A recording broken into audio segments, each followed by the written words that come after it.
Captain खरातच्या अटकेनंतर त्याचे विविध क्षेत्रातील व्यक्तींशी असलेले संबंध चर्चेत आले आहेत। दरम्यान खरातचे कौतुक करताना आदर्श गाव कार्य समितीचे कार्याध्यक्ष पद्मश्री पोपटराव पवार यांचा एक व्हिडिओ व्हायरल झाल्यानंतर पद्मश्री पोपटराव पवार यांनी आपली भूमिका स्पष्ट केली आहे। यावेळी पवार म्हणाले की गावातील शंकराच्या मंदिराचे दगडी बांधकाम करण्यासाठी मिरगावला भेट दिली होती, तेव्हाच खरातशी संबंध आला होता। व्हायरल व्हिडिओ हा सिन्नर येथील एका वृक्षारोपण कार्यक्रमातील असून त्या व्यतिरिक्त आपला किंवा हिवरे बाजारचा त्यांच्याशी कोणताही संबंध नाही, असे त्यांनी स्पष्ट केले आहे। असं काहीच नाही। आमचा जो संबंध आला या व्यक्तीशी तो फक्त गावात बांधली जाणारी मंदिर आणि ते दगडाचं मंदिर बांधायचं।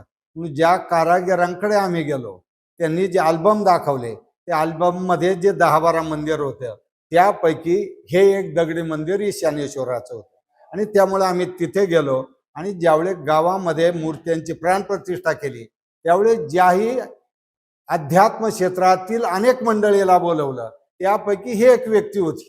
त्यामुळे असं एकाच व्यक्तीचं मार्गदर्शन घेऊन किंवा याच्या केलं असं कुठलंही नाही आणि त्यामुळे यामध्ये दुरान्वये आमचा कुठल्याही प्रकारचा संबंध अध्यात्म मंदिर सोडून आलेला नाही। हा जो एक व्हिडिओ हा 3 वर्षापूर्वीचा आहे। आम्हाला तर माहित नव्हतं ज्यावेळी आला तर आमच्याकडे याचं कुठलं रेकॉर्डिंग नसतं आणि तिथं जो वृक्षारोपणाचा कार्यक्रम त्या मंदिर परिसरात होता आणि तिथे हजारावर लोक असतील आणि त्यामध्ये अनेक वारकरी परंपरेतीलही मंडळी त्या ठिकाणी होती आणि अनेक जण त्या ठिकाणी बोलले। साहजिकच आपल्याला समोरच्या व्यक्तीचे दुर्गुण माहीत नसतात त्यावेळेस आपण व्यासपीठावर कोणी असो त्याचं त्या ठिकाणी कामाचं कौतुकच करत असो। त्यावेळी वोशनॉलॉजीन हे मलाही माहीत असायचं कारण नाही, पण ज्यावेळी वेगवेगळ्या चर्चा झाल्या त्या चर्चेचा धागा पकडून मी त्याविषयी बोललो होतो की युरोपियन देशामध्ये पोलिसिंगसाठी या तंत्राचा उपयोग केला जातो। याला जातोय का नाही हे आपल्यालाही कल्पना नव्हती, पण ज्या वेळेस ही परिस्थिती आणि आता लक्षात आलं हे सगळं त्यावेळेस आपण पाहिलं की आपला कुठलाही दुरान्वये अध्यात्म मंदिर सोडून या प्रक्रियेशी संबंध नाही। आता काही आम्ही तर आनंदाने आहोत। सकाळी गावात आलो चर्चानी सगळ्या हिवरे बाजारच्या ग्रामस्थांना हे सगळं माहिती आहे।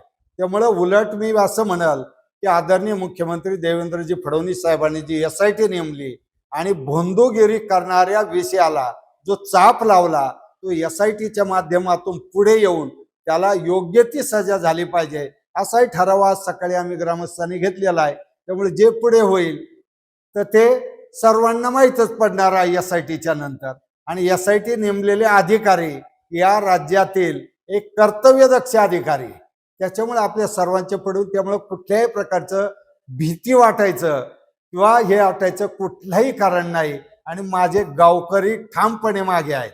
ज्यावेळी बातमी आली अख्खं गाव गोळा झालं होतं, सगळ्यांची चर्चा फोन हे आलं नाही आता तुम्ही काळजी नका आम्ही आहे तर आम्ही उत्तर देऊ।